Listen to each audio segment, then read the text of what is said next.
දිවිසැරියෙහි සරදැස නිවන අසමසම දහමක පින්සාර සුගන්ධය රැගත් සනරාමර සෙවන ආයුබෝවන් පින්බර දවසක් වේවා. තබන හැම පියවරක්ම සාර්ථකත්වයට පත්වෙත්වා. ඒ ප්‍රාර්ථනාවත් සමගින් අප සූදානම් වන්නේ අද දවසේදී සනරාමර සෙවන ආරම්භ කරන්නටයි. සනරාමර සෙවනින් හැම දවසකම ඔබේ ජීවිතයට, ඔබේ දිනදා ජීවිතයට ධර්මානුකූල යෝජනාවන් ලබා දෙනවා. ඉතින් අපි හිතුවා අද දවසේදී තවත් සුවිශේෂීත්වයක් එකතු කරන්නට සනරාමර සෙවනට. ඔබේ ජීවිතේ ඒකායන බලාපොරොත්තුවක් තියෙනවා. මම කවදා හරි දවසක බුදුන් උපන් දේශයට ගිහිල්ලා වන්දනාමාන කරන්නට ඕන. ඒ ප්‍රාර්ථනාව ඔබේ හිතේ තියෙනවා. ඒ වගේම ඔබ හිතනවා කවදා හරි දවසක අම්මව තාත්තව, මගේ අත්තම්මව සීයව දඹදිව යවන්න ඕනේ. ඒක මගේ බලාපොරොත්තුවක්. ඉතින් ඒ බලාපොරොත්තුව ඔබේ හිතේ තියෙනවා නම් ඒ උතුම් බලාපොරොත්තුවක්. ඒම තමයි පින් කුසල් වැඩෙන්නට හේතුව. අප සූදානම් දඹදිව වන්දනා කරන්නට ඔබ කැමති නම්, නැත්නම් ඔබ ප්‍රාර්ථනා කරගෙන ඉන්නවා නම් ඒ සඳහා ඉතාමත්ම වටිනා යෝජනාවන් රැසක් ලබා දෙන්නට. ඒ වෙනුවෙන් අප ඉතාමත්ම ගෞරවයෙන් ආරාධනා කළේ ඉන්දියාවේ සිට බොහොම සුළු කාලයකට ලංකාවට වැඩම කළා වූ යතිවරයන්න් වහන්සේ නමකටයි. උන්වහන්සේ ගැන බොහෝ දෙනෙක් දන්නවා. ලංකාවාසී ඔබ සියලුම දෙනා දන්නවා. ඉන්දියාවේ රජගහ නුවර වේලුවන ශ්‍රී ලංකාරාමය සහ ශ්‍රී ලංකාවේ රාජකිරිය පුත්ගම පාරේ ධර්මාශ්‍රමය යන උභය විහාරාධිපති, නවදිල්ලියේ බෞද්ධ වන්දනා නිකේතනයේ හිටපු පරිපාලන ලේකම්, ඉන්දියානු ආනන්ද බෝධි සමාගමේ උපසභාපති පූජ්‍යපාද පල්ලේගම විජිත ස්වාමීන් වහන්සේටයි අප ඉතාමත්ම ගෞරවයෙන් යුතුව අද සනරාමර සෙවනට ආරාධනා කළේ. නායක හාමුදුරනේ අවසරයි, බොහෝම ගෞරවයෙන් යුතුව සනරාමර සෙවනට අප පිළිගන්නවා. බොහොමත්ම ස්තුතියි. විශේෂයෙන්ම අපි ස්තුතිවන්ත වෙනවා මේ වගේ සනරාමර සෙවන වගේ වැඩසටහනක් එදිනදා ජීවිතයේ බෞද්ධයන්ට විතරක් නෙමෙයි සිල් දෙනාටම පැන නැගෙන නොයෙක් කරුණු ගැටලු සඳහා විසඳුම් ලබා දෙමින් මේ වගේ වැඩසටහනක් ක්‍රියාත්මක කිරීම පිළිබඳව ඔබතුමියටත් සිරස සමූහ ආයතනයටත් අපි ස්තුතිවන්ත වෙනවා. විශේෂයෙන්ම ගුවන්විදුලි ශාස්ත්‍රයේ වේවා, ඒ වගේම රූපවාහිනී ශාස්ත්‍රයේ වේවා, මේ ශාස්ත්‍ර දෙකේම නිම්වල්ලු පුළුල් කරමින් අලුත් වැඩසටහන්, අලුත් අත්දැකීම් ජීවිතයට එකතු කරපු සිරස ආයතනයට බෙහෙවින්ම ස්තුතිවන්ත වේවා. එහෙමයි අපේ නායක හාමුදුරුවනේ, අප සූදානම් අද දවසේදී සනරාමර සෙවන ආරම්භ කරන්නට. ඉතින් සනරාමර සෙවන YouTube නාලිකාව තුළින් ඔබට මේ වැඩසටහන මේ මොහොතේදී නරඹන්නට අවස්ථාව තියෙනවා. ඒ වගේම සිරස රේඩියෝවෙන් 106.5න් 106.7න් ඔබට සනරාමර සෙවන අහන්නට පුළුවන්. සිරස FM රේඩියෝවෙන් ඒත් එක්කම මුළු ලෝකයේ පුරාම මේ වැඩසටහන විකාශනය වෙනවා අපේ වෙබ් අඩවිය තුළින්. ඒ බවත් අප සිහිපත් කරන්නේ ඔබ දන්න හඳුනන අයවත් එකතු කරගන්න කියන ආරාධනාවත් එක්ක. මොකද එය තවත් ධර්ම දානයක් වේවි ඔබේ ජීවිතයට පින් කුසල් වැඩෙන.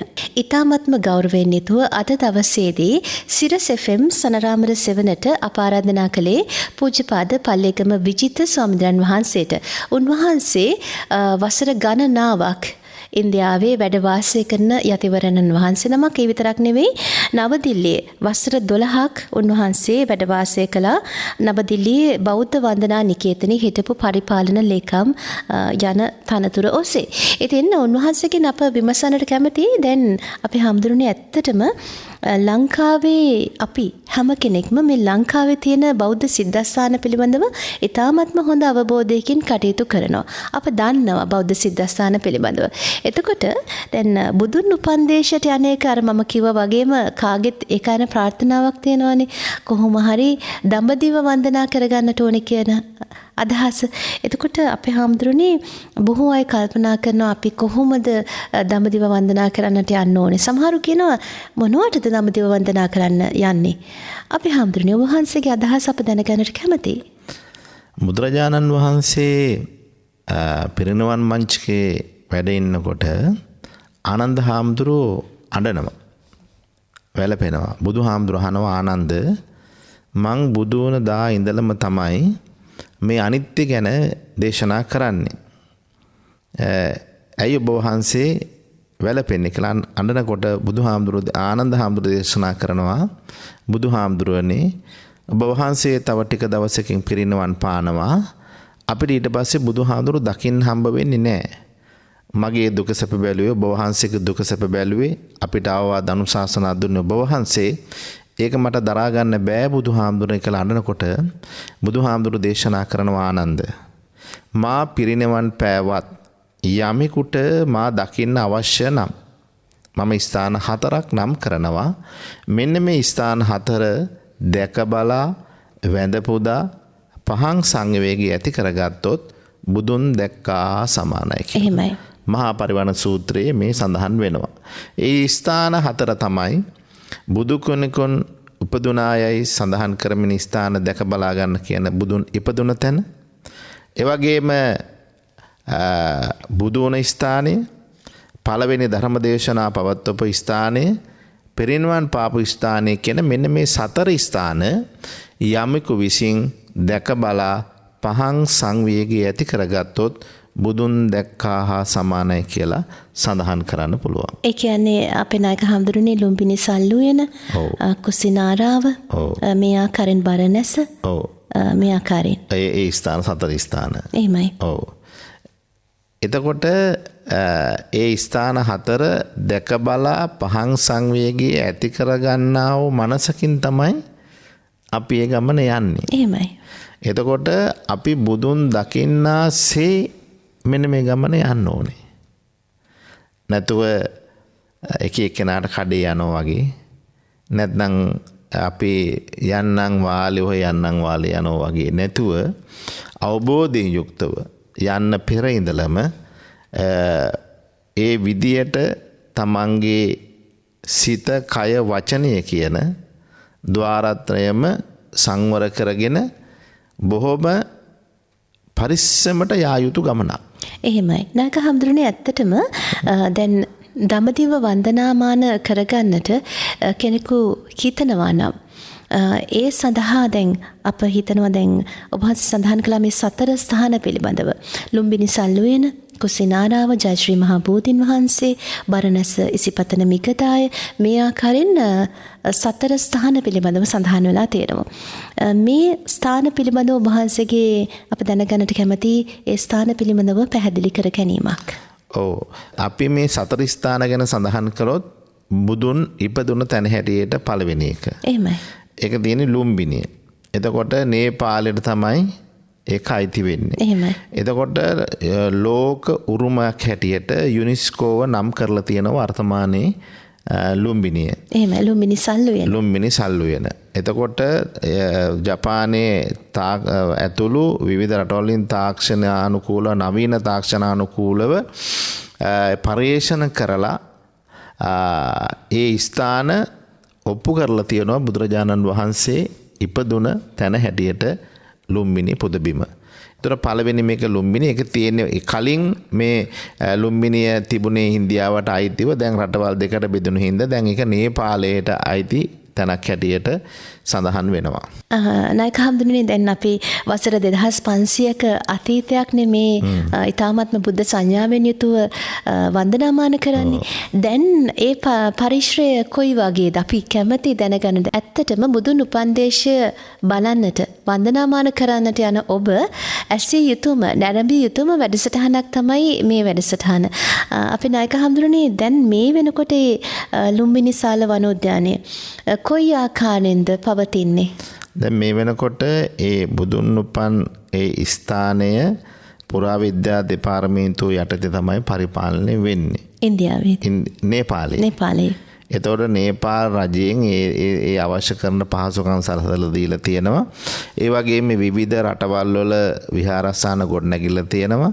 ඒ වගේම ඒ ස්ථානය අදටත් සුරක්ෂිතව බෞද්ධයන්ට ගිහිල්ලා වඳින්න පුළුවන් තැනක් හැටියට ඒ අවශ්‍ය කරන පහසුකම් සියල්ලක්ම නේපාල් ආණ්ඩුව විසින් සූදානම් කරලා දීලා තියෙනවා. එහෙමයි. ඉතින් ඒ වගේම නේපාල් බෞද්ධයෝ කියලා කියන්නේ පැත්තේ ඉන්න අය බුදුහාමුදුරන්ගේ ඥාතීන් වැඩිපුර ඉන්නේ.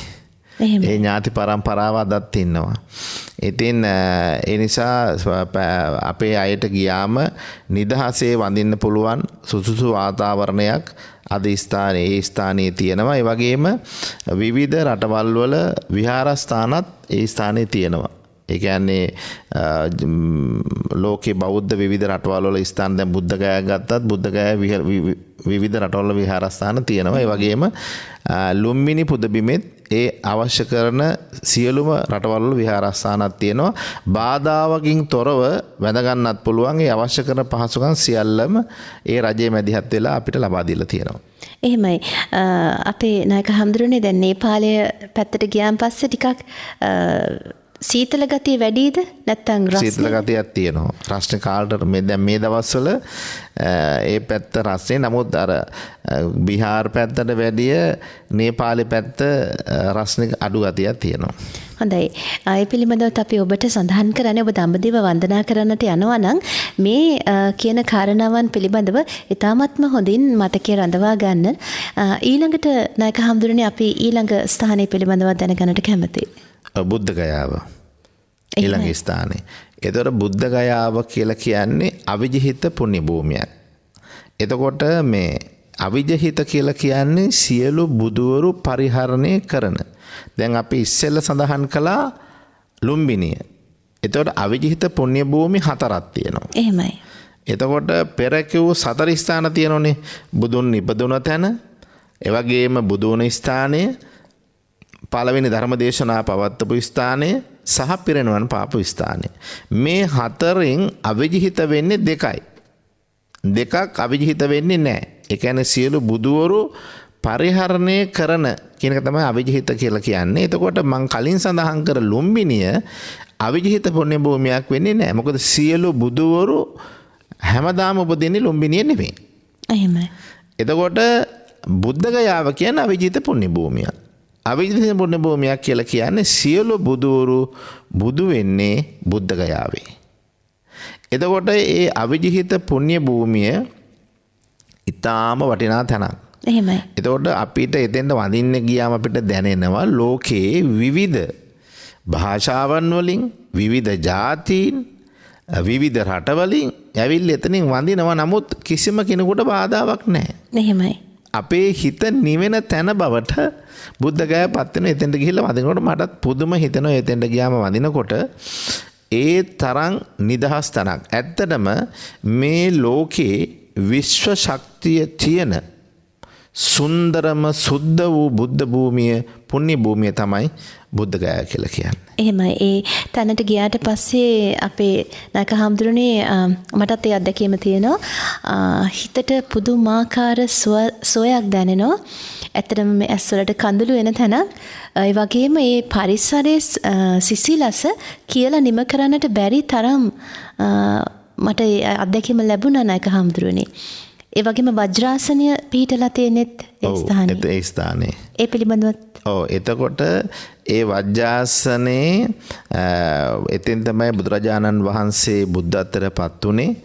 එතෙන්දී බුදුරජාණන් වහන්සේ ප්‍රීති වාක්‍ය දේශනා කරපු තැන අනේක ಜಾති සංසාරං සන්දාබිසං අනිබ්බිසං කියලා බුදුහාමුදුරුවෝ දේශනා මේ සසරේ මට ගෙවල් හදපු වඩුවා මං හොයාගත්තා.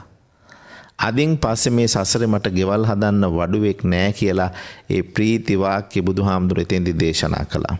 ඒ වජ්ජාන මස්තකයේ තමයි දසමාරයන් පරාජය කළා බුදුරජාණන් වහන්සේ බුද්ධත්වයට පත් උනේ. ජයෝ මුනින්දස්ස සුබෝධි මූලේ අහෝසි මාරස්ස පරාජයෝහි උග්ඝෝසයුං දේවගනා පසන්නා ඒතේන සච්චේන ජයස්සු තුයං. මේ වජ්ජාසන මස්තකයේ මගේ ලෝතුරා බුදුරජාණන් වහන්සේ දසමාරයන් පරාජය කරලා බුදු වුණා සත්‍යයි. ඒ අසිරිමත් සිදුවීම දැක දෙව්බමුන් සාදුනාද පැවැත්තුවා. ඒ සත්‍යයේ බලයෙන් මට ජයක්ම වේවා. මම හැමදාම බුද්ධ ගයා ගිහිල්ලා වජ්ජාසරයෙන් අල්ල තියලා වඳින හැමදාම මේ ගාථාව දේශනා කළා මං වන්දනා කරනවා. ඉතින් අදටත් ඒ වජ්ජාසනයේ මැදි කරලා තමයි එතන විහාර මන්දිරයේ තියෙන බුදු පිළිම වහන්සේ නිර්මාණය වෙලා තියෙන්නේ. එහෙමයි. එතකොට මේ ලෝකෙම නෑ වගේ බුදු පිළිම වහන්සේ නමක්. එහෙමයි. ඒ වගේම බුදුරජාණන් වහන්සේ ජීවමාන වැඩ ඉන්නෝ වගේමයි අපිට ඒ විහාරයට ගියාම දැනෙන්නේ. විශේෂයෙන්ම මේ ඒ විහාරයට අද ගිහිල්ලා වඳින හැම වෙලාවකම අපිට මතක් වෙන්නේ අනගාരിക ධර්මපාලෝත්තමයා. එහෙමයි.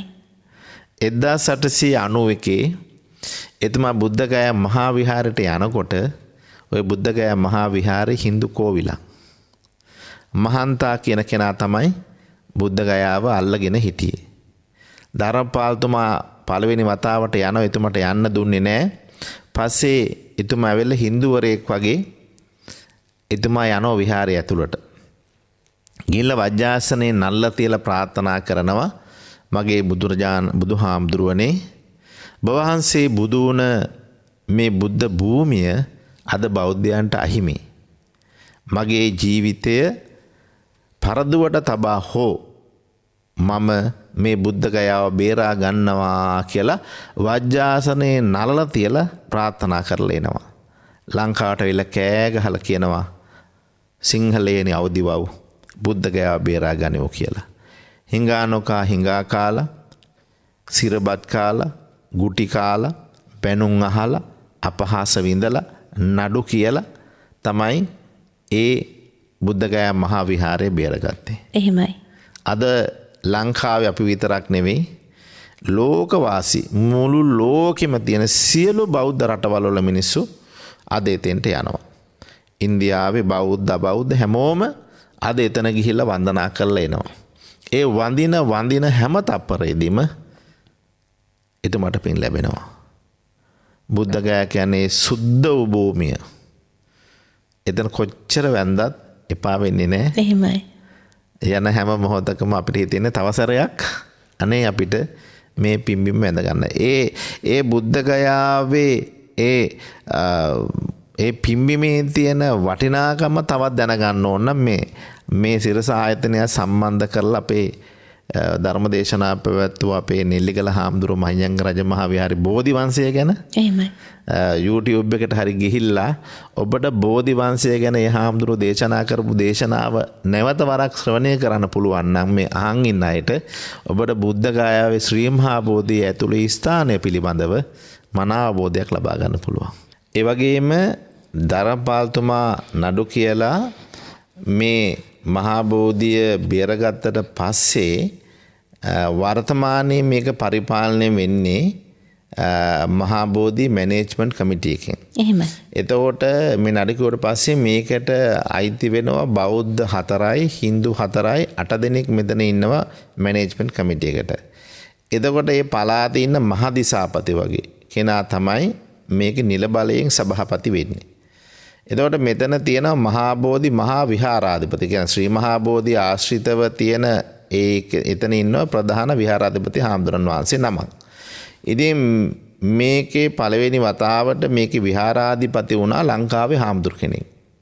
ඒ තමයි ලක්නා විශ්වවිද්‍යාලයේ පාලි බෞද්ධ අධ්‍යයනාංශයේ හිටපු මහාචාර්ය. ඒ වගේම ඉන්දියානු ආනන්ද බෝධි සමාගමේ නිර්මාතෘ මහාචාර්ය කඹුරුපිටියේ චන්දරතන නායක හාමුදුරන් වහන්සේ. එහෙමයි. එතකොට ලංකාවේ හාමුදුර කෙනෙක් යටතේ තමයි මේ මහා බෝධි මහා විහාරය පැවතුනේ. ඒක අපිට ආඩම්බරයක්. එතකොට ඒ කාලේ තමයි දිවංගත ආර් ප්‍රේමදාස මැතිතුමන් හිටපු ජනාධිපතිතුමන් මහා බෝධි විහාරස්ථානයේ රන්වැට නිර්මාණය කරන්නට යෙදුනේ. එහෙමයි. ඒ වගේම බුද්ධගයා ගම හදන්ට යෙදුනේ අන්නේ කාලේ. එතකොට මේ බෞද්ධ 4යි හින්දු 4යි මේ 8 දෙනාගෙන් එක්කෙනෙක් හරි විරුද්ධ වුණා නම් මේක කරන්න බෑ. එහෙමයි. එතකොට කඹුරුපිටියේ චන්දරතන නායක හාමුදුරු ඒ අයත් එක්ක බොහොම සමීපව හිටපු හින්දා ඒ විරෝධතාවයක් නැතුව මේ රන්වැට ඉදි කරන්න අවස්ථාවක් ලැබුණ එක ඓතිහාසික අවස්ථාවක්. ඒ වගේම ඒ කාලේ විහාරේ පිරිච්චිව්වේ අපේ ලංකාවේ හාමුදුරුවරු. ඒතර වර්තමානයේ දැනටත් ඉන්නවා විහාරේ පිරිච්චිව හාමුදුරුවෝ කැස්බෑවේ විජේසුන්දරාරාමාධිපති කැස්පැවින්දානන්ද හාමුදුරුවෝ එහෙම ඒ ස්ථානයේ විහාරයේ උඩ මහා බෝධි පන්සලේ ඉඳලා ගිහිල්ලා පිරිච්චිව හාමුදුරන් වහන්සේ අදට ඉන්න හාමුදුරුවෝ කෙනෙක්. ඉතින් ඒ ස්ථානේ බොහොම හොඳට ලංකාවේ හාමුදුරුවෝ කෙනෙක් තමයි පරිපාලන කටයුතු කරගෙන ගියේ. ඒ කාලේ තමයි ඔය රන්වට ගැහිම් ආදී සියලු කටයුතු සිදු කරන්නට යෙදුනේ. උන්වහන්සේ අද නැහැ. උන්වහන්සේ අපවත් වුණා. උන්වහන්සේට ආපු එක එක ප්‍රශ්න නිසා උන්වහන්සේ ඉල්ලා අසුණා ඉතින්දී. ඉතින් ඉල්ලා අසුණාට පස්සේ අද වෙනකන් ලංකාවේ හාමුදුරු කෙනෙකුට ඒ තනතුර ගන්න බැරි වුණා. එහෙමයි. වර්තමානයේ ඉන්දියානු හාමුදුරන් වහන්සේලා තමයි ඒ ස්ථානයේ විහාරාධිපති හාමුදුරු හැටියට ඉන්නේ. වර්තමානයේ BTMC කියලා කියන්නේ බුද්ධගයා මැනේජ්මන්ට් කමිටි එක බුද්ධගයා ටෙම්පල් එක. ඉතින් ඒක ඉන්දියානු හාමුදුරන් වහන්සේලාට තමයි පරිපාලනය වෙන්නේ. හින්දු 4 දෙනෙකුත් බෞද්ධ 4 දෙනෙකුත් එතන මැනේජ්මන්ට් කමිටි එකට ඉන්නවා. එහෙමයි. යම් යම් නීති රීති සමුදායකුත් තියෙනවා නේද නායක හාමුදුරනේ එතනදී. අපි වන්දනාමාන කරන්නේ යද්දී පිළිපැදිය යුතු නීති රීති කිහිපයකුත් තියෙනවා. නීති රීති කියලා කියන්නේ ඉතින් දැන් වර්තමානයේ නම් දැන් ෆෝන් එහෙම අරන් යන්න දෙන්නේ නැහැ කිසිවක්ම. එහෙමයි. ආරක්ෂක හේතුන් මත පහුගිය කාලේ අර බෝම්බ විපුරුණා. ඒ හින්දා ඒකෙදී ආරක්ෂක ක්‍රියාපටිපාටි ගොඩක් අරගෙන තියෙනවා. ඉතින් වර්තමානයේ ඕන කෙනෙකුට ගිහිල්ලා වඳින්න පුළුවන්. ඒක ගැටලුවක් නැහැ. බෞද්ධ අබෞද්ධ හැමෝටම යන්න පුළුවන්. ඒ වගේම ඒ ස්ථානයේ රෑ ඉස්සර නම් අපිට රෑ එළි වෙනකන් වන්දනාමාන කරන්න පුළුවන්. නමුත් දැන් 9 වෙනකොට ඒ සියල්ලම විහාර වහලා ඒ ඇතුළේ ඉන්න අය එළියට එන්න ඕනේ. උදේ පාන්දර 5ට විහාරය විවෘත කරනවා. උදේ 5 ඉඳලා රෑ 9 වෙනකන් ඕන කෙනෙකුට ගිහිල්ලා ඕන හැටියේ වැඳ පුදා ගන්න අවස්ථාව තියෙනවා. කිරි ආහාර පූජා කරන්න පුළුවන්. ඉතින්දී මම යන හැම දවසකම කිරි ආහාර පූජා කරනවා. ඒ වගේම ඒ බුදු පිළිම වහන්සේට සිවුරක් පූජා කරනවා. ඒ සිවුර පොරවන්න පුළුවන් බුදුහාමුදුරුවන්ට ඒ විහාරෙට. එහෙමයි. ඉතින් මම යන හැමදාම මම සිවුරක් පූජා කරනවා. ඒ වගේම ගිහි අයට එතන ගිහිල්ලා මුළු දවසේම පෙහෙවස් සමාදන් වෙන්න පුළුවන්. ඒ වගේම එතන පහන් පූජාවන් කරන්න තියෙනවා.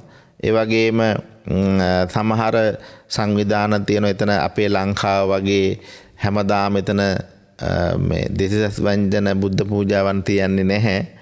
ඉතින් නමුත් සමහර සංවිධාන ගිහිල්ලා එම පූජාවන් සිදු කරනවා. ඉතින් එතෙන්දී දාන සීල භාවනා ආදී තිර පුණ්‍ය ක්‍රියාවන් කරගන්න හොඳම තැනක් තමයි බුද්ධගයා පිම්බීම ගැන අපිට සඳහන් කරන්න පුළුවන්කම තියෙනවා. එහෙමයි අපේ හාමුදුරනේ බොහෝ කාරණාවන් පිළිබඳව ඔබ වහන්සේ අපිට සඳහන් කළා. අප දැන් දරගන්නට සූදානම් වන්නේ බරණැස ඉසිපතන මිගදාය පිළිබඳවයි. සුවිශේෂී කරුණු රසක් උන්වහන්සේගෙන් අපිට දැනගන්නට පුළුවන්කම තියෙනවා. මොකද ඉන්දියාවේ බොහෝ කාලයක් වැඩ වාසය කරන යතිවරයන්න් වහන්සේ නමක්, ලංකාවාසී ලෝ අසී සියලුම දෙනා හඳුනන යතිවරයන්න් වහන්සේ නමක්, අදකීම් පිරිච්ච ස්වාමීන් වහන්සේ නමක්. ඉතින් උන්වහන්සේගෙන් අපි පිළිබඳව විමසමු.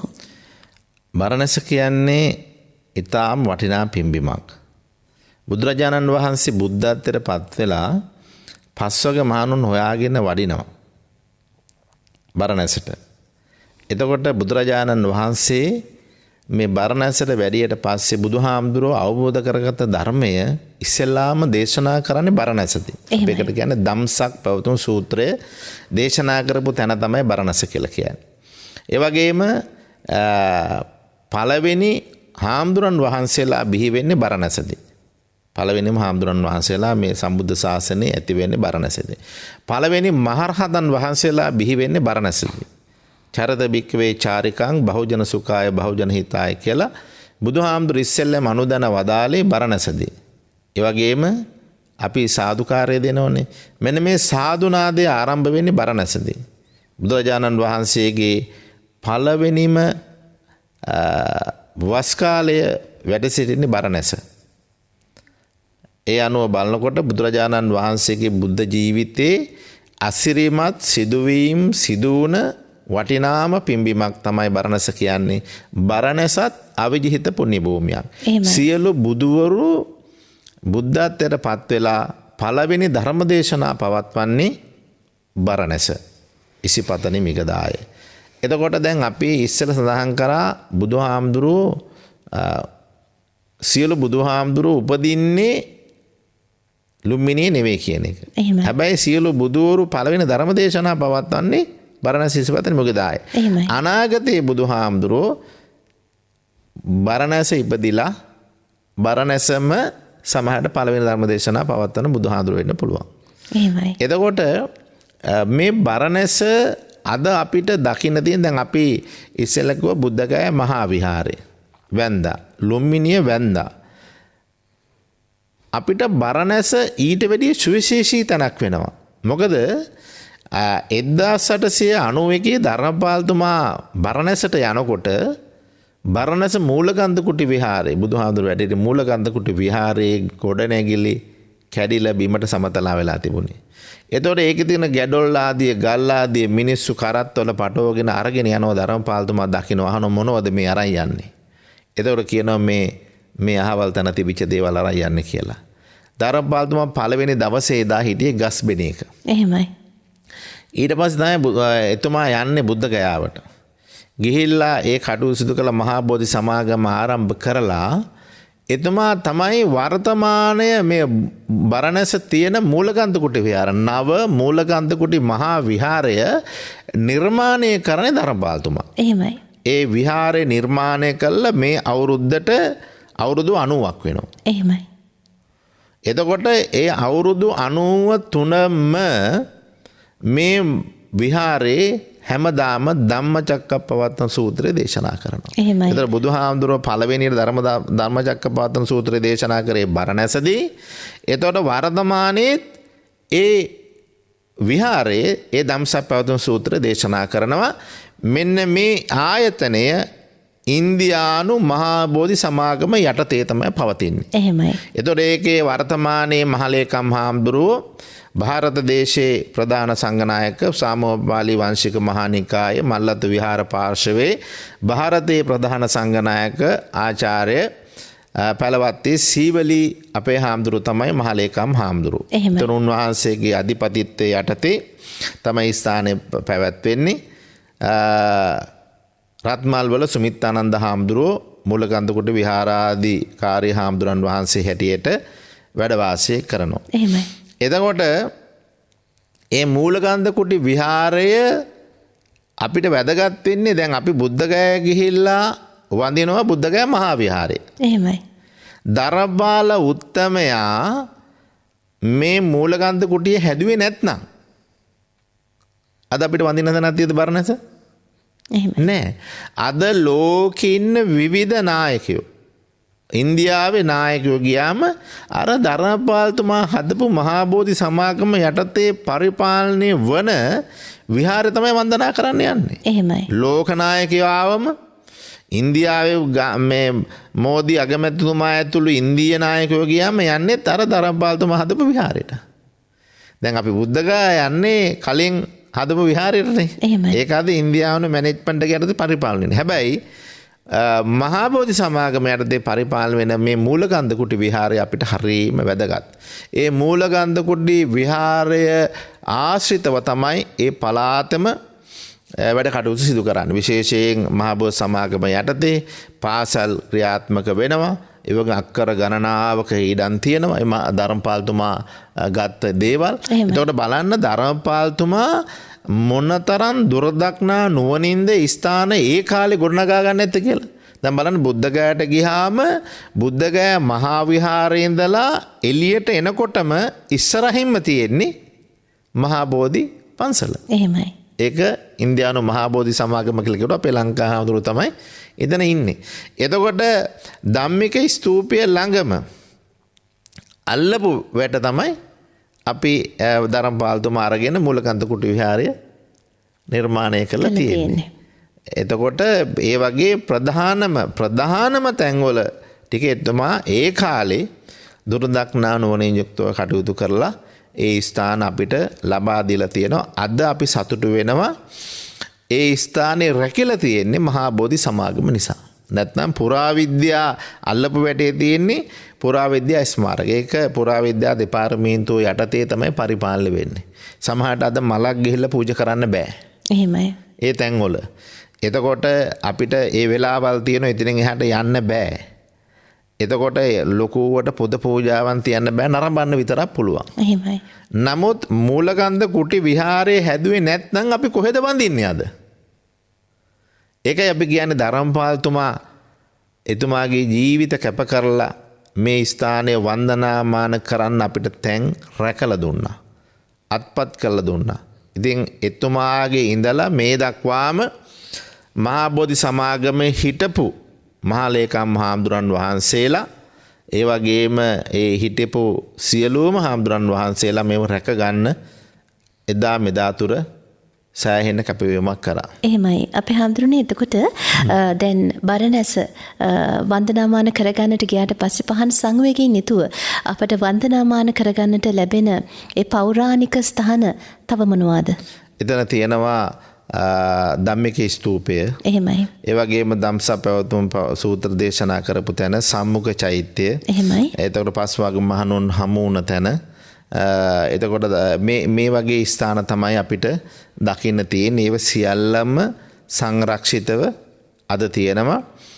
ඕන කෙනෙකුට ගිහිල්ලා වඳින්න පුළුවන්. ඒවා අපිට අර පුරාවිද්‍යා ස්ථාන තියෙන්නේ බලන්න පුළුවන් ආකාරයට. ඉතින් විශේෂ අවසරයක් ඇතුව සමහර වෙලාවට විශේෂ දවස්වලට මල් පහන් තියලා මල් වලින් සරසලා ඒ පුද පූජාන් පවත්වන. නමුත් වර්තමානයේ පුරාවිද්‍යා ආයතන යටතේ තියෙන තැන්වල වඳින්න පුදන්න දෙන්නේ නැහැ නීති සම්පාදනය කරලා. මොකද මේ අයෝධ්‍යා එහෙම තිබිලා වඳින්න හැමෝම ගිහිල්ලා වඳින තැනක් කියලා පස්සේ නඩු කියලා ඒවා වෙන් කරන්න සිදු වුණා.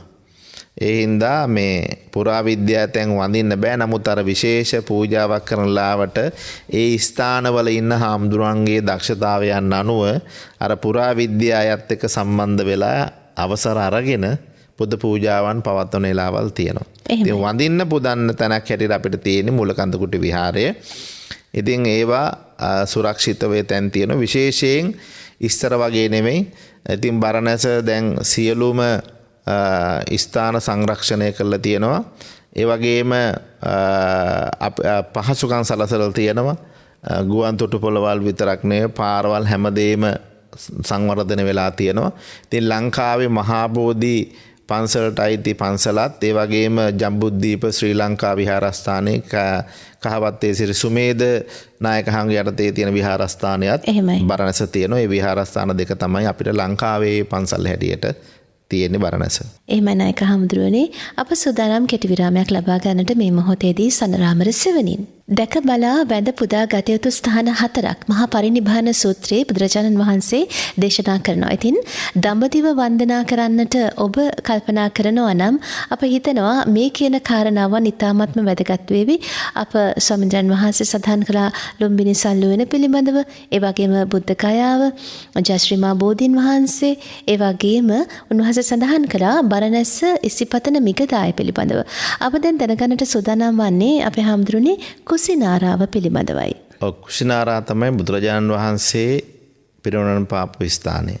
එතකොට මම මුලින් සඳහන් කරා අවිජිහිත පුණ්‍ය භූමි කියලා. එතකොට 4 ස්ථාන සඳහන් කරා. මේ 4 ස්ථාන වලින් දෙකක් තමයි අවිජිහිත වෙන්නේ. ඒ දෙකම දැන් මම කිව්වා. අවිජිත කියන්නේ අත් නොහරින. එතකොට බුද්ධ ගයාවයි බරණැසයි තමයි අර පෙර කිව් 4 ස්ථාන වලින් අවිජිහිත වෙන්නේ. එහෙමයි. එතකොට පෙර කිව් 4 ස්ථාන වලින් අවිජිහිත නොවන දෙකක් තියෙනවා. ඒ කියන්නේ සියලු බුදුවරු පරිහරණය නොකරන. එහෙමයි. ඒ දෙකෙන් එකක් මම කිව්ව ලුම්බිනිය. ඊළඟ තමයි කුසිනාරාව. සියලු බුදුවරු පිරිනිවන් පාන්නේ කුසිනාරාවෙන් නෙමෙයි. නමුත් අපේ ලෞතර බුදුරජාණන් වහන්සේ ගෞතම බුදුහාමුදුරුවෝ පිරිනිවන් පෑවේ කුසිනාරාවේ. එතකොට මල්ල රජදොරවන්ගේ උපවත්ත නම් සල්ලුවනේ තමයි බුදුරජාණන් වහන්සේ පිරිනිවන් පෑවේ. එතන මෙතෙන්ට ගිහිල්ලා අපි මේ ලෝකයක් සනසා වදාළ ලෝකයට මඟ පෙන්නපු මගේ බුදුරජාණන් වහන්සේටත් මේ අනිත්‍ය පෙන්නමින් බුදුරජාණන් වහන්සේටත් පිරිනිවන් පාන්න සිදු වුණා නම් එහෙමයි. අපිට කවර කතාද මේ ජීවිතය කියන එක තේරුම් අරගෙන පහන් සංවේගයෙන් යුක්තව මේ කුෂිනාරාව වන්දනා කරගන්න කියලා තමයි සඳහන් කරන්නේ. ගහක් යට ඉපදිලා ගහක් යට බුදු වෙලා ගහක් යට පිරිනවන් පාපු බුදුහාමුදුරුවෝ අපිට මේ ලෝකයෙන් කුෂිනාරාවේදී පෙන්වලා දුන්නේ ජීවිතේ අනිත්‍ය භාවය. ඉතින් කුෂිනාරාව කියලා කියන්නේ දැන් අපි මේ වන්දනා කරන ස්ථාන අරගෙන බැලුවම සතර ස්ථාන වලින් අවසාන ස්ථානය තමයි කුෂිනාරාව කියලා කියන්නේ. එහෙමයි. එතකොට මම මේ සතර ස්ථාන දැන් සඳහන් කරාම සතර ස්ථාන වලින් දෙකක් පිහිටීම අනුව කුෂිනාරාව සහ බරණැස කියලා කියන්නේ වර්තමානයේ පිහිටීම අනුව උත්තර ප්‍රදේශයේ තියෙන. එහෙමයි. එතකොට ලුම්බිනියේ තියෙන්නේ වෙනම රටක නේපාලේ. නමුත් ඉන්දියාවේ බෝඩරේ. එතකොට බුද්ධගයාව තියෙන්නේ බිහාර් ප්‍රාන්තේ. එහෙමයි. එතකොට දැන් අපි කුෂිනාරාව වර්තමානයේ උත්තර ප්‍රදේශයේ අයිති ප්‍රධාන නගරක තමයි කුෂිනාරාව තියෙන්නේ. කුෂිනාරාවේ තියෙන ඒ ආදාහන චෛත්‍ය බුදුරජාන් වහන්සේ පිරිනිවන් පාපු ස්ථානය පරිපාලනය වෙන්නේ පුරාවිද්‍යා දෙපාර්තමේන්තුව යටතේ. එහෙමයි. කුෂිනගර කියලා නේද? කුෂිනගර කියලා දැන් කියනවා. ඉතින් ඒ ස්ථානයේ තියෙන ලංකාවේ පන්සලක් ජපාන් ශ්‍රී ලංකා විහාරය කියලා හල්ලිටිකල අස්සජී නායක හාමුදුරන් වහන්සේ තමයි කුෂිනාරාවේ ලංකාවේ හාමුදුර කෙනෙක් හැටියට වැඩ ඉන්නේ. ඉතින් අපි හැමෝම සතර ස්ථාන වඳින්න යන උදවිය මේ කුෂිනාරාවට යනවා. කුෂිනාරාව වන්දනා කරගෙන අනිත්‍ය මෙනෙහි කරගෙන මේ පහන් සංවේගය ඇති කරගෙන වන්දනා කරගන්න අවශ්‍ය පුද බිමක් හැටියට අපිට කුෂිනාරාව නම් කරන්න පුළුවන්. එහෙමයි අපේ හාමුදුරුවනේ ඔබ වහන්සේ සඳහන් කළා අවිජහිත පුණ්‍ය භූමි 4ක් පිළිබඳව. ඉන් එකක් බරණැස, ඒ වගේම බුද්ධගයාව, ඒ වගේම තවත් කොටස් දෙකක් ඉතුරු. පුණ්‍ය භූමි දෙකක් පිළිබඳව තව අපිට දැනගන්නට තියෙනවා අපේ හාමුදුරුවනේ. ඔව් සමන්ත නෝන. ඊළඟ දෙක තමයි සවැත් නුවර සහ සංකස්ස නුවර. එහෙමයි. එතකොට සවැත් නුවර කියලා කියන්නේ බුදුරජාණන් වහන්සේ වැඩිම කාලයක් වැඩ ඉන්න තැන. එතකොට සියලු බුදුවරු වැඩිම කාලයක් වැඩ හිටියේ මෙන්න මේ සවැත් නුවර ජේතවනාරාමයේ. සවැත් නුවර ජේතවනාරාමය ඉතිහාස කතාවේ සඳහන් වෙනවා බුදුරජාණන් වහන්සේ රජගහනුවරදි තමයි සුදත්ත කියන සිටුවරය හමු වෙන්නේ. එහෙමයි. එතකොට සුදත්ත කියන සිටුවරය කියන්නේ අනේපිඩුට. එතකොට අනේපිඩු බුදුරජාණන් වහන්සේට ආරාධනා කරන බුදුහාමුදුරුවනේ මගේ ප්‍රදේශයටත් වඩින්න කියලා. ඒ අනුව බුදුහාමුදුරුවන්ට සවැත් නුවර ජේතවනාරාමයේ 54 කෝටියක් වියදම් කළා හදලා පූජා කරනවා. මේකේ නම ජේතවනාරාමය. ජේත කියන කුමරුගෙන් තමයි මේ ඉඩම මිලදී ගන්නෙ. ඉතින් එයා ඉල්ලීමක් කරා මේ මගේ නම දාන්න කියලා. එහෙමයි. නේද? අර කහවණුරේ කඩු වෙනකොට. නමුත් එතුමා ඒ නම දැම්මා. කවදාවත් අනේපිඩු සිටුතුමාගේ නම දැම්මේ නැහැ. නමුත් අපි කියන්නේ අනාථ පිණ්ඩිකස්ස ආරාමේ ජේතවනය කියලා කියන්නේ. ඉතින් අනේපිඩු සිටුතුමා කියන්නේ බුදුහාමුදුරුවන්ගේ හිටපු මහා දායකයා. එතුමා තමයි මේ ජේතවනාරාමේ හදලා පූජා කරේ. වර්තමානයේ මේ ජේතවනාරාමේ ඉස්සරහම තියෙන අපේ පන්සල තමයි සවැත් නුවර ශ්‍රී ලංකාරාමය.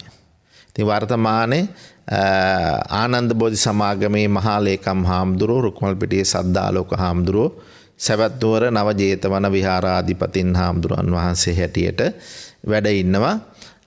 ඉතින් ඒ වගේම අපිට මොහොතකට හිතන්න ඕන අපි කියනවා උපන්දා සිට කරපු පව් නැත වරක් වැන්දොත් කැලණියේ කියලා. නේද? අපිට ඒ තරම් විශ්වාසයක්, ආදරයක්, ගෞරවයක් කැලණියට තියෙනවා බුදුහාමුදුරුවෝ වැඩිය පිම්බීම හැටියට. එහෙමයි. නේද? ඒතර අපි ගෞරවයෙන් යනවා ශ්‍රීපාදේ. එතකොට බුදුරජාණන් වහන්සේගේ එක ශ්‍රී පතුල එතන තියලා තියෙන්නේ. ඒතර වන්දනාවේ යන ඔබ හිතන්න සවැත් නුවර ජේතවනාරාමය කියලා කියන්නේ බුදුහාමුදුරුවෝ 19 වසරක් වැඩ හිටිය තැන. එහෙමයි. එතකොට පූර්වාරාමයේ ඇතුළු අනිත් තැන්වලත් බුදුහාමුදුරුවෝ වැඩ හිටිය සවැත් නුවරම වස් 25. බුද්ධ ජීවිතේම වස් 40යි. එහෙමයි. හරිද? වස් 40න් වස්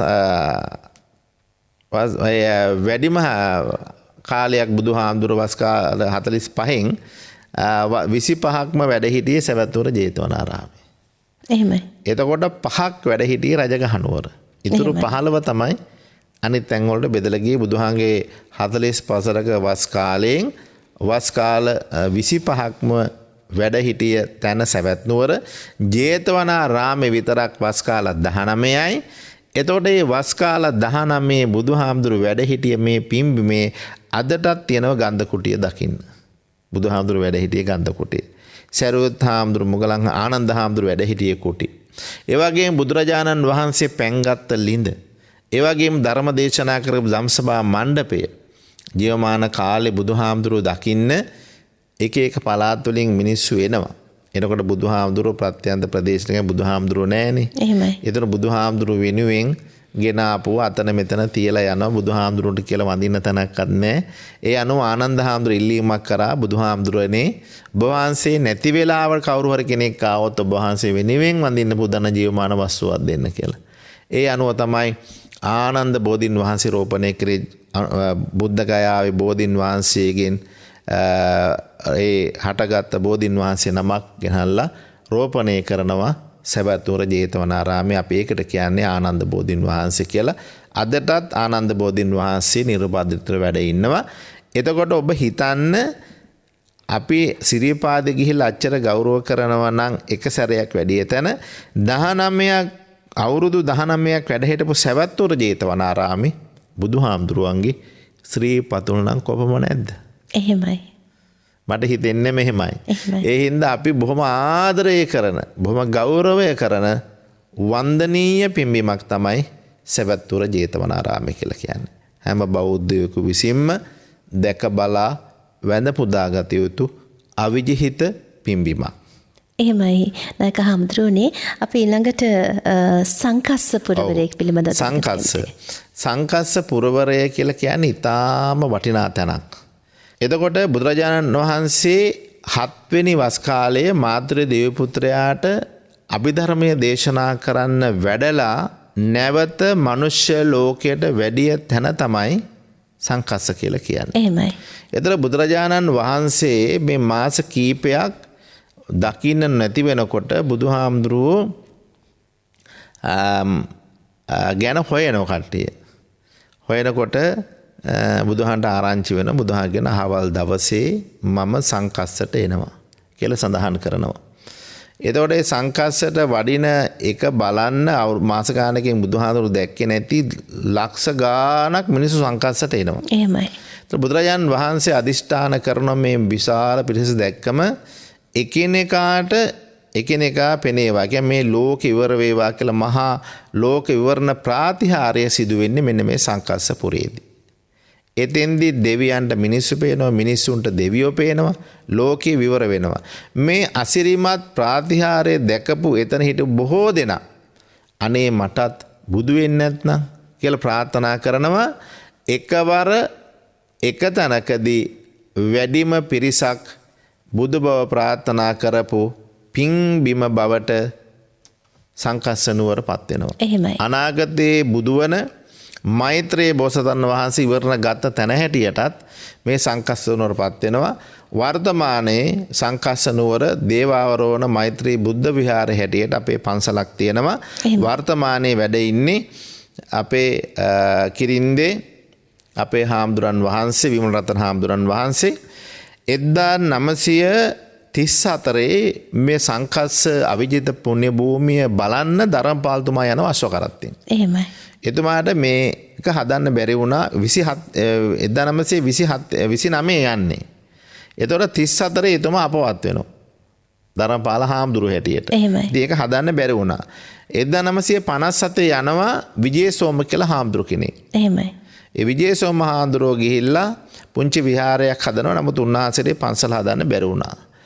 1995 තමයි යන්නේ සංකස්ස නුවර දේවාවරෝණ මෛත්‍රී බුද්ධ විහාරාධිපති අපවත් වදාළ ජූලම්පිටියේ ඥාන රතන නායක හාමුදුරුවෝ. උන්වහන්සේ ආනන්ද බෝධි සමාගමේ හිටපු සභාපති හාමුදුරුවෝ කඹරපිටියේ චන්ද්‍රතාංගෙන් පස්සේ. එහෙමයි.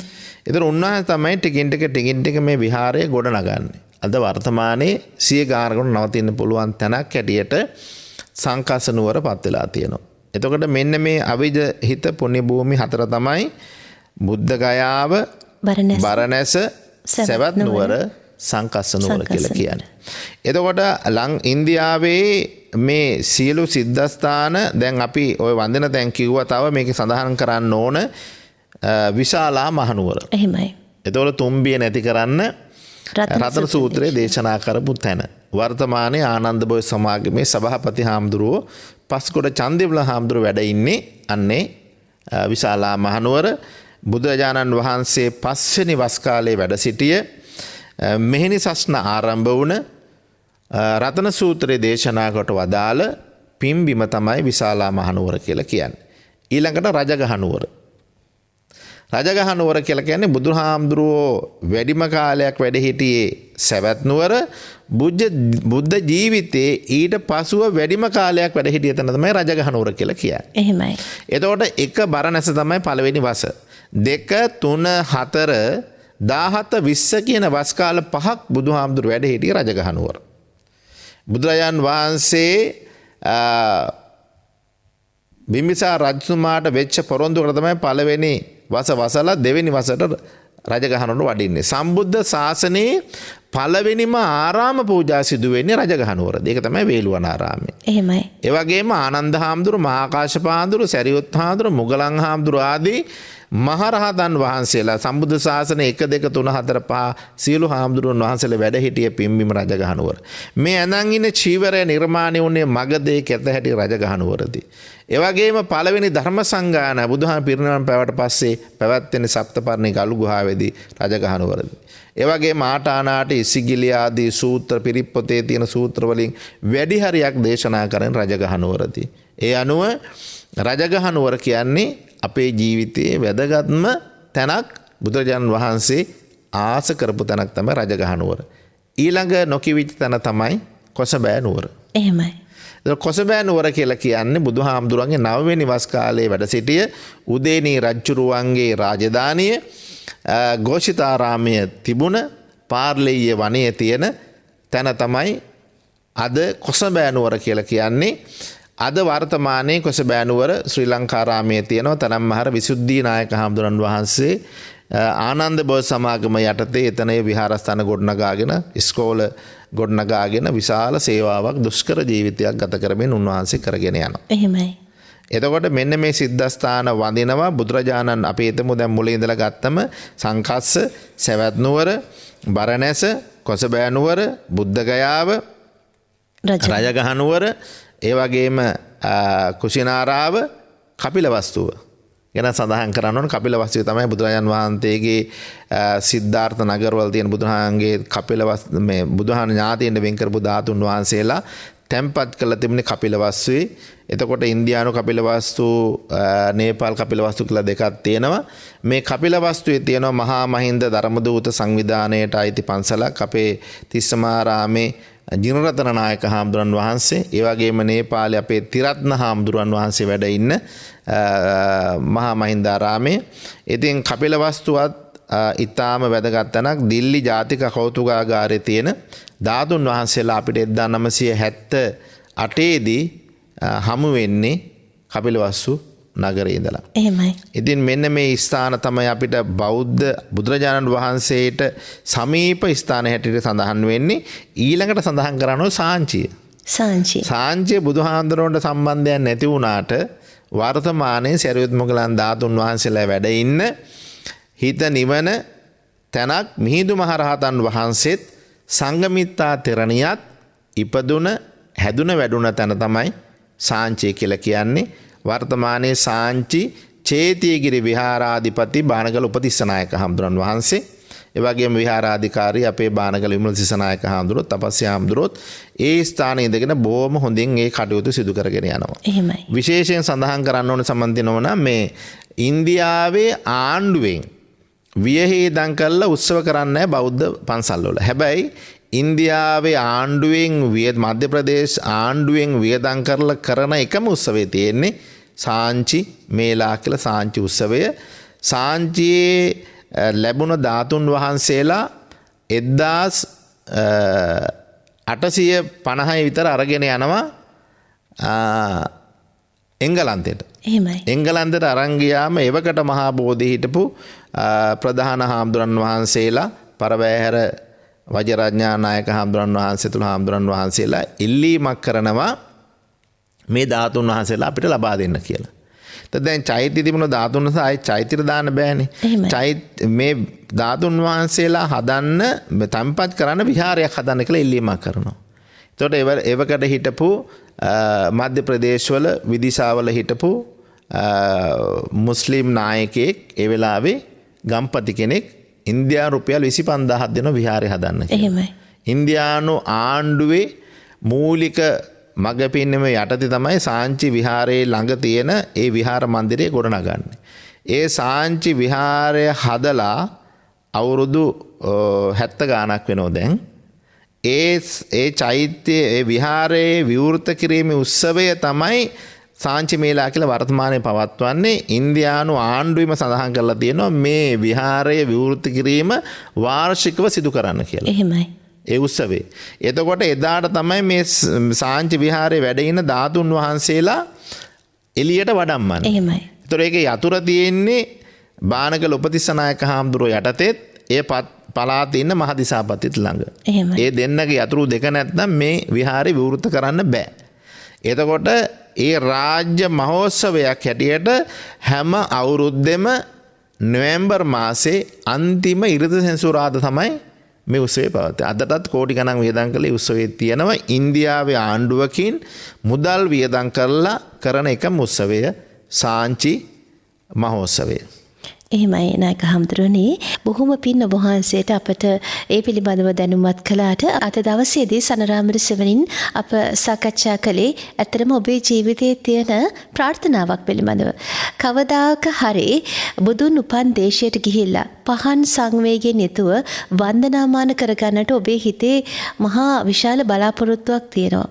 ඒ බලාපොරොත්තු ඉටු කරගන්නට නම් ඔබ දැනගත යුතු ඉතාම වටිනා කාරණාවන් පිළිබඳව අප සමිඳුරන් වහන්සේ ඔබව දැනුවත් කළා. අපේ හාමුදුරුවනේ මේ වෙලාවේ සනරාමර සෙවණ සිරස රේඩියෝවෙන් ශ්‍රවණය කරන බොහෝ දෙනෙක් ඉන්නවා. සනරාමර සෙවණ YouTube නාලිකාවෙන් මේ වැඩසටහන නරඹන බොහෝ දෙනෙක් ඉන්නවා. ඉතින් බොහෝ අය දඹදිව ගිහිල්ලා ඇති වන්දනාමාන කරන්නට ඇති. තවත් බොහෝ පිරිසක් සිටිනවා ඒ ප්‍රාර්ථනාව හිතේ තියාගෙන. ඒ සඳහා ඉතින් වැඩිහිටි වියට පත් වුණාට පස්සේ අම්මට තාත්තට තියෙන හැකියාව බොහොම අඩුයි.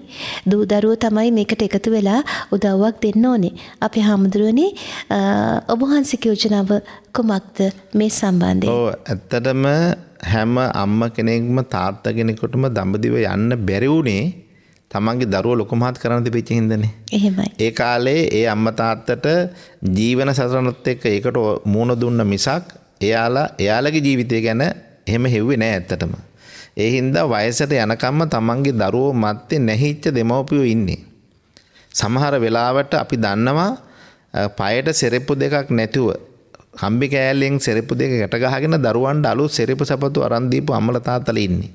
පරණ ඇඳුම් ඇඳ තමන්ගේ දරුවන්ට අලුත් දේවල් අරන් දුන්න අම්මලා තාත්තලා ඉන්නේ. ඒ අම්මා තාත්තා ජීවිතේම කැප කරේ දරුවෝ වෙනුවෙන්. ඒ හින්දා දරුවන්ට යුතුයකමක් වගකීමක් තියෙනවා මැරෙන්න කලින් අම්මා තාත්තා බුදුන් දැක නිවන් දකින්න යවන්න.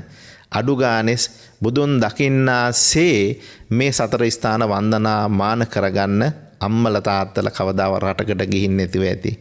ඒ අම්මලා තාත්තලාට එක සැරයක් හරි මේ වන්දනාව කරගන්න අවස්ථාව සලසා දෙන දරුවෝ ඉන්නවා නම් මං හිතනවා ඒ දරුවෝ හරි වාසනාවන්තයි කියලා. ඒ වගේම කාරණාවක් කියන්න ඕන දඹදිව යනකොට පැහැදිලි වශයෙන් අංක 1ට කරගත යුත්තේ ඔබ හොඳ සංවිධානයක් තෝරා ගැනීම. ලියාපදිංචි වෙන්න පුළුවන් නොවෙන්න පුළුවන්. හැබැයි ලියාපදිංචි චීද්දි කියලා බලනවා වගේම ඒ අය හොඳින් වන්දනා කටයුතු කරනවද කියලා එක්කෙනෙක්ගෙන් දෙන්නෙක්ගෙන් නෙවෙයි 4 දෙනෙක්ගෙන්වත් අහලා බලන්න. එහෙමයි. මොකද හොඳින් සංවිධානය කරපු මුලින් හොඳට සංවිධානය කරපු අය අද ඒක අපිළිවෙලට කරන අය ඉන්නවා. ඒ වගේම ලියාපදිංචි උනත් හරි පිළිවෙලට කරන්නේ නැති අය ඉන්නවා. සමහරට බුදු සරණේ වේවා පත්තරවල ලොකුවට ඇඩ් දාලා මිනිස්සු ගහලා අමාරුයි වට්ටන අයත් ඉන්නවා. ඉතින් ඒ හින්දා මේ මම්මුලා වෙලා තියෙන ගොඩක් එක්කෙනෙක් දෙන්නෙක්ගේ සමහර වැඩ හින්දා සමහර සංවිධායකරු ඔක්කොගේම නමට කැලල් වෙන දේවල් වෙලා තියෙනවා. එහෙමයි. ඒ හින්දා ඔබේ අම්මා හෝ තාත්තා හෝ පවුලේ කෙනෙක් හෝ දඹදිව යනවා නම් ඒ සංවිධායකයා පිළිබඳව එක්කෙනෙක්ගේ දෙන්නේ නෙවෙයි 7-8 දෙනෙක්ගෙන් වටපිටාවෙන් හොඳට හොයලා බලලා නැත්නම් ඒක තරවුකාරයෝ නැත්නම් එක එක්කෙනා කියව පමණින් කෙනෙක් තෝරා ගන්නේ නැතුව ඒ තෝරා ගන්න කෙනා පිළිබඳ හොඳ අධ්‍යයනයක් කරන්න කියලා විශේෂයෙන් මතක් කරනවා. ඊළඟ කාරණා තමයි සමන්ති නෝනා. එහෙමයි. දඹදිව යවන්න හැබැයි එක එක්කෙනාට කඩේ යවන්න එපා. මොකද දඹදිව කිව්ව ගමන්ම සමහර වෙලාවට අම්මට තාත්තට වඳින්න කියලා පිරිකරක් පූජා කරන්න කියලා කීයක්වත් නොදෙන සමහර දරුවෝ බඩු ලිස්ට් එක හදලා දෙනවා ගේන්න කියලා. එහෙමයි. ගමේ හන්දියේ කරේට ගිහිල්ලා වට්ටක 500යි කරෝල කිලෝ එකයි ගත්ත අම්මලා නොදන්න රටකට ගිහිල්ලා නොදන්න මිනිස්සු එක්ක නොදන්න භාෂාවක් එක්ක මොන බඩු ගැනිලිද කියන්නකෝ. 100ට 200ක් අහු වෙනවා. ඒ හින්දා අම්මා තාත්තා දඹදිව යන දරුවෝ අම්මලාට කියන්න ඕනේ මගේ අම්මේ තාත්තේ මට තියනවට නෙවෙයි මම මේ යවන්නේ. මගේ අම්මට තාත්තට පිනක් කරන්න. ඒ හින්දා අපිටවත් අපේ දරුවෙකුටවත් නූල් පොටක දෙයක් අපිට ගේන්න එපා.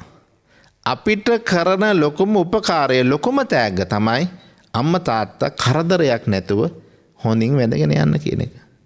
ඒ හින්දා එකට කඩේ යවන්නේ නැතුව හොඳින් වන්දනාවක් කරන්න අපේ අම්මලා තාත්තලාට මඟ පෙන්වන්න දරුවෝ ඉන්න ඕනේ.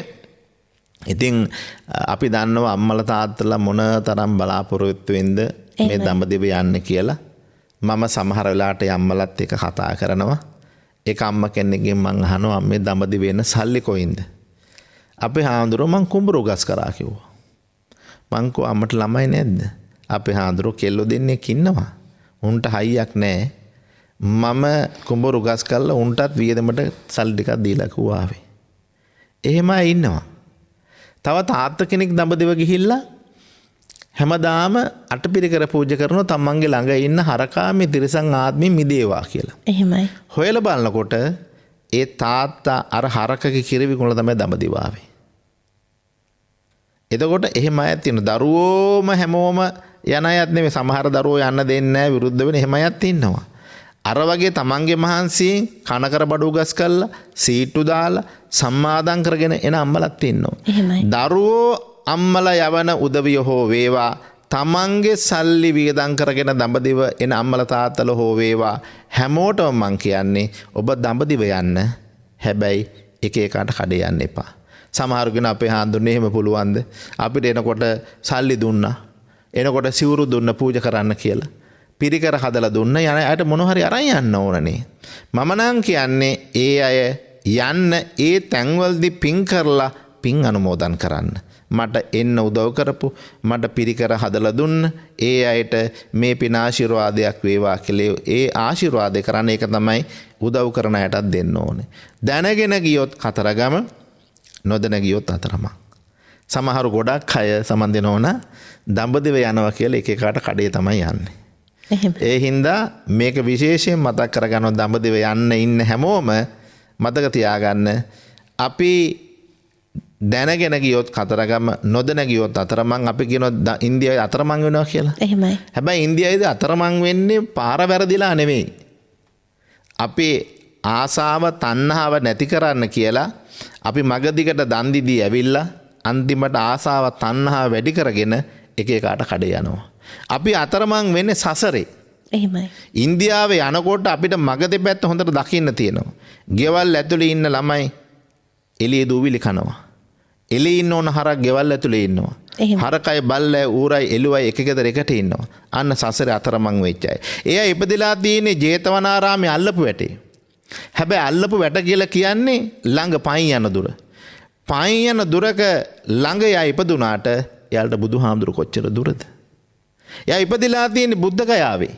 ගමත් බුද්ධ ගයා ඉන්නෙත් බුද්ධ ගයාවේ. හැබැයි ජීවිතේට බුදුහාමුදුරන්ට බුද්ධ පූජා කළා නැහැ. එහෙමයි. කිරිහාර ටිකක් පූජා කළා නැහැ. බුද්ධගය ළඟ වුණාට එයාට බුදුහාමුදුරු කොච්චර දුරද? අන්න සසරේ අතරමං වෙච්ච අය. එහෙනම් මම කියන්නේ දඹදිව යනවනම් අපි හරි පින්වන්තයි. අපේ පින දකින්න හොඳම තැන තමයි ඉන්දියාව. දුක දකින්න හොඳම තැන තමයි ඉන්දියාව. ඉන්දියාව යන්න, වඳින්න, පින් කරගන්න එකට එක කඩේ යන්නේ නැතුව. බුදුහාමුදුරු මට ළඟයි, සමීපයි. ඔබටත් මටත් බුදුන් දැක නිවන් දකින්න පින තියෙනවා කියන එක තේරුම් අරගෙන අන්නේ පිනට තවත් පින් එකතු කරගෙන බුදුන් දකින්න අදිෂ්ඨානය ඇති කරගන්න කියන එකයි මම නම් කියන්නේ. එහෙමයි අපේ හාමුදුරුවනේ තාම වටින යෝජනාවන් රැසක් උන්වහන්සේ අද සිරස FM සනරාමරසවයින් ඔබට ලබා දුන්නා. ඔබටත් මටත් අප කාටත් ඒ හැම යෝජනාවක්ම ඉතාමත්ම වටිනවා. දඹදිව වන්දනාමාන කරන්නට යන ඔබ අනිවාර්යෙන්ම ශ්‍රවණය කළ යුතු නැරඹිය යුතුම වැඩසටහනක් අද සනරාමරසවන වැඩසටහන. එසේනම් අද අපේ වැඩසටහන නිමාවට පත් කරනවා. ඉතාමත්ම ගෞරවයෙන් යුතුව අද සිරස FM සනරාමර සෙවනට ආරාධනා කළේ ඉන්දියාවේ රජගහනුවර වේලුවන ශ්‍රී ලංකාරාමය සහ ශ්‍රී ලංකාවේ රාජකිරිය බුද්ධගමුව පාරේ ධර්මාශ්‍රමය යන ඔබය විහාරාධිපති ඉන්දියානු ආනන්ද බෝධි සමාගමේ උපසභාපති එවැගේම නවදිල්ලියේ බෞද්ධ වන්දනා නිකේතනයේ හිටපු පරිපාලන ලේකම් පූජ්‍යපාද පල්ලිකම විජිත ස්වාමීන් වහන්සේටයි. ඉතින් උන්වහන්සේ තාම වටිනා කාරණාවන් රැසක් අද දවසේ ඔබට පහදා දුන්නා. බුදුන් උපන් දේශයේ වන්දනාමාන කරගන්නට යන ඔබට මේ වැඩසටහන ඉතාමත්ම වටිනා වැඩසටහනක් බවට පත්වේවි. අපේ හාමුදුරුවෝ ලංකාවට වැඩම වූ කෙටි කාලයකදී අපේ ආරාධනාව පිළි අරගෙන අද සනරාමර සෙවනට වැඩම කළා. ඉතින් උන්වහන්සේ සිදු කරන්නා වූ ඒ සියලුම ධර්ම ප්‍රචාරක කටයුතු ਸਰව ප්‍රකාරයෙන්ම සාර්ථකත්වයට පත්වෙත්වායි ලංකාවාසී ලෝවාසී අප සියලුම ශ්‍රී ලාංකිකයන් එක්ව මේ මොහොතේදී අපි හාමුදුරනේ ප්‍රාර්ථනා කරනවා තෙරුවන් සරණයි. එහෙමනම් සමුගන්නවාද දවසේදී සනරාමර සෙවණින් ඔබට තෙරුවන් සරණයි. මම සමන්ති එද්රිසිංහ. දිවිසැරියෙහි සරදැස නිවන අසමසම දහමක පින්සාර සුගන්ධය රැකස් සනරාමර සෙවණ